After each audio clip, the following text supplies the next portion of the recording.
Okay, so this deep dive, we're going to a town where the clock strikes midnight and things get a little weird. A little weird. Yeah, like in a fun way. Okay. Like imagine it's midnight, the streets are empty, and then suddenly classic cars. Classic cars. Yeah, just are cruising around on their own. Like a ghost town, but for cars. Yeah, exactly. It's like they're heading to some kind of phantom car meet.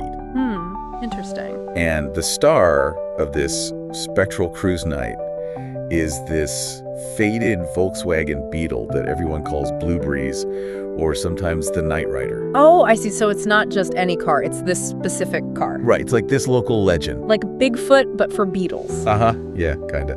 So this idea of cars coming to life, especially vintage vehicles. Like vintage vehicles. It really captures the imagination, doesn't it? And then there's this whole mystery surrounding the driver of this Night Rider, especially on the 13th of each month. Yeah, the 13th spooky. Yeah, spooky. So our sources mention this young guy, Jack. He works at a repair shop, and he's always been obsessed with the Blue Breeze legend, you know? Oh, so he's like a local... Yeah, he grew up hearing all these stories about it, so finally he decides he's going to see it for himself. Brave guy. Right. So picture him, flashlight in hand, maybe his dog's with him, and he's following this car to this vacant lot on the edge of town. Okay, so he finds the car. He finds the car, but it's not just parked there. It's almost like it's waiting for him. Waiting for him. Yeah, the headlights are glowing, Yeah. the doors are open. It's like the car is inviting him in. Wow, that's creepy. Yeah. And then there's this detail about the smell when Jack sits inside. Oh yeah, the smell. Earth, motor oil, leather. It's not just any smell. It's like the smell of memory, you know? It's powerful. Yeah, like a time capsule. Exactly. And then things get really weird as soon as Jack touches the steering wheel. Okay, what happens? The whole town changes. Changes, like how? Like the street lights get brighter, the roads seem wider, and it's like he's seeing the past layered over the present. Oh, that's trippy. It's like the car's a portal or something. So you said it's like he sees the past. What do you think a car could remember? That's a good question. You know, think about all the stuff that happens in cars, right? Joyride's first dates, those long, awkward silences on a road trip. Arguments. Exactly. Arguments, breakups, makeups. Yeah, all those emotions just soaking into the upholstery. Yeah, and what if the car absorbs all that? You know? Like, what if Blue Breeze is holding on to all those feelings? Happy, sad, angry, everything. It's wild. And it's not just Jack. The whole town seems to react to the car. The whole town? Yeah, it's like they know it's out there, cruising around.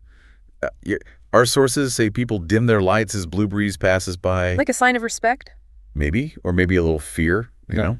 Like, what does it say about the town if they're afraid of their own history? Right, like they're trying to hide from it. Exactly. And by daybreak, Blue Breeze is back in the vacant lot, looking like its regular rusty self. So it's like Cinderella's carriage turned back into a pumpkin. Haha, yeah. But Jack, he carries the experience with him. Like he's changed by it. Yeah, he doesn't really talk about it.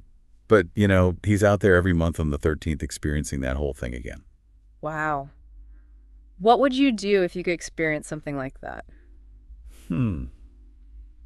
That's a good question. Like, what if you could ride in a car that held all the memories of its past owners? Oh, man. Whose car would I choose? Right. Whose car would you pick? I don't know. So many possibilities.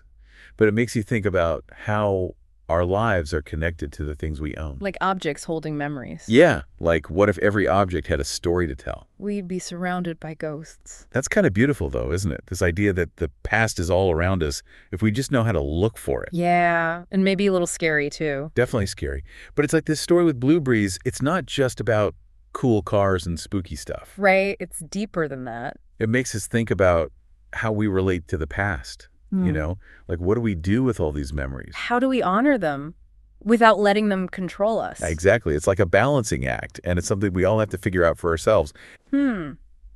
That's a lot to think about. Yeah, it is. But that's what these deep dives are all about, right? Yeah. Exploring these big questions and seeing where they take us. Definitely. And who knows? Maybe we'll find some answers along the way. Maybe we will, and maybe we'll just end up with more questions. But hey, that's part of the fun, right? Absolutely. So until next time, keep those headlights shining, and remember the past is always out there, cruising around, just waiting to be discovered. And maybe it's waiting to discover us, too. Ooh, that's a good one. You like that.